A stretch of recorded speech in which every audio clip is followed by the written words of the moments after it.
Hey there, I'm Lee Ullman here with some big news from the National Young Farmers Coalition. We're partnering with Heritage Radio Network on a special season of The Farm Report. It's all about what's happening with the Farm Bill and how it impacts farmers and eaters. I am growing diversified vegetables on land that's been in our family for 150 years. And so with the pandemic, gentrification, property values going up, we had to sell the land and we lost it. Join us as we uncover the untold stories behind this massive piece of legislation that shapes how we grow our food, what we eat, and so much more.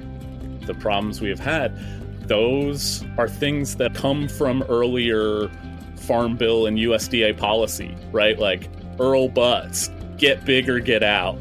You know, it's my responsibility to know not only what I'm eating, but then like how that all came to be. And realize like, wow, like this piece of legislation, all this money, like it's technically something that I support as a taxpayer. While Congress debates the next Farm Bill, this is not just an invitation to listen. It's a call to action. Be part of the conversation.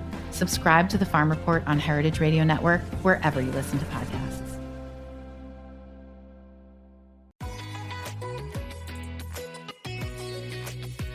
Hi everyone, you're listening to Item 13 podcast and I'm your host, Yom Tego.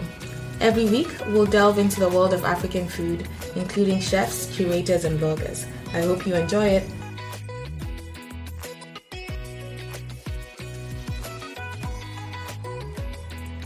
Today, I take a look back at this first season of Item 13, share some ideas for Season 2, and end with a shout out to some of the show's favorite groupies.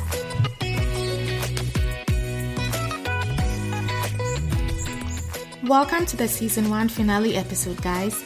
Thank you for sticking with me for 15 episodes. I guess 14 if you don't count the trailer. I've been so humbled by the response to the first season of Item 13. I started this just like Essence 13 as an additional platform to share our varied African food stories. It's a passion project that I started on a whim, and it's been so heartwarming to see the response to this. And it's funny, I was listening to the latest episode of one of my new favorite podcasts, Jesus and Jollof, with Yvonne Oji and Lavi Ajayi. And they talk specifically about that fear of creating stuff that you don't think people need. And they said there's room for everyone. And if you ever doubt that, to walk down the water aisle of your grocery store. Yvonne specifically said, and I remember this so clearly, she said, somebody's waiting for your supply. Somebody's waiting for you to fulfill your dreams so that they can tap into something they didn't know they needed. And as I look at the stats for this season so far, as of today's recording, we haven't even aired the last 2 episodes yet, we have almost 1,000 unique downloads. 1,000. I mean, I didn't think I would even get 10 people to listen once. So it's been really, really great.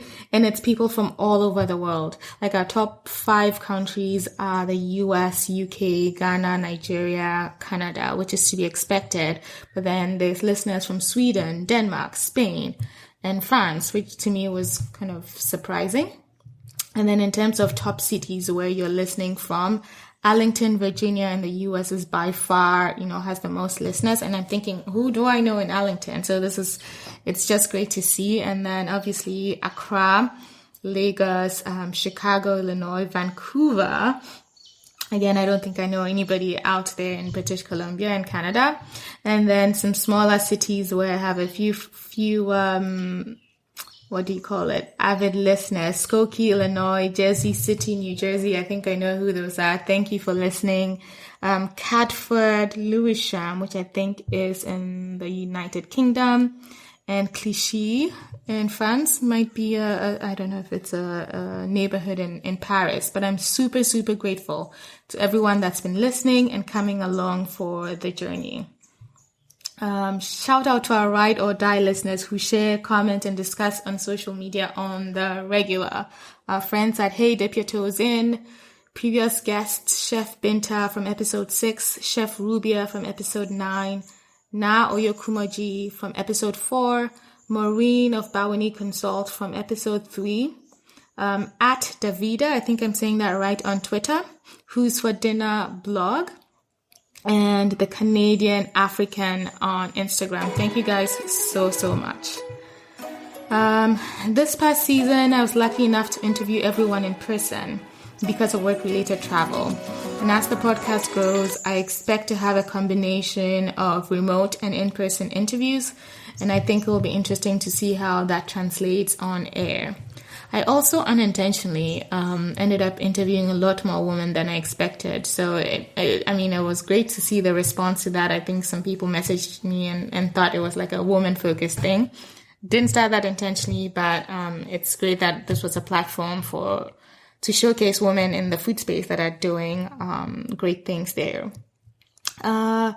In terms of next season, I think I would like to focus more on resources for food businesses. So food styling, PR, marketing, because I think that's one of the missing pieces for African food businesses and how they sell their supply to the rest of the world.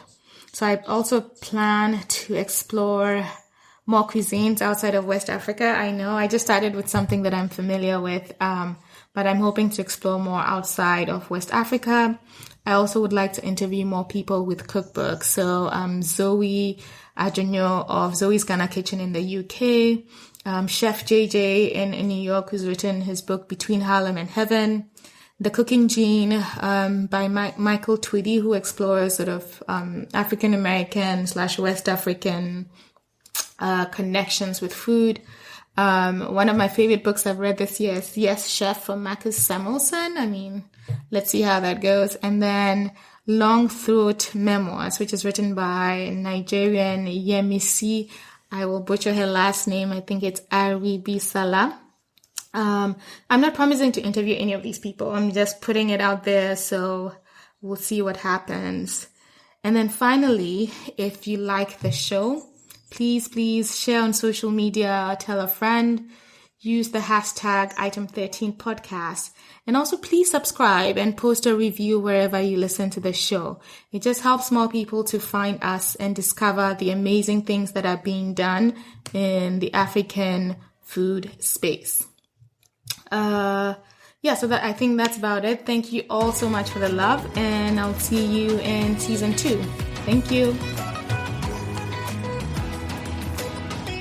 Hey guys, thanks for listening to Item 13, an Essence 13 production. If you like the show, please subscribe, rate, and review us on iTunes. To keep up to date on news and events from Essence 13, please follow us on Instagram, Facebook, and Twitter.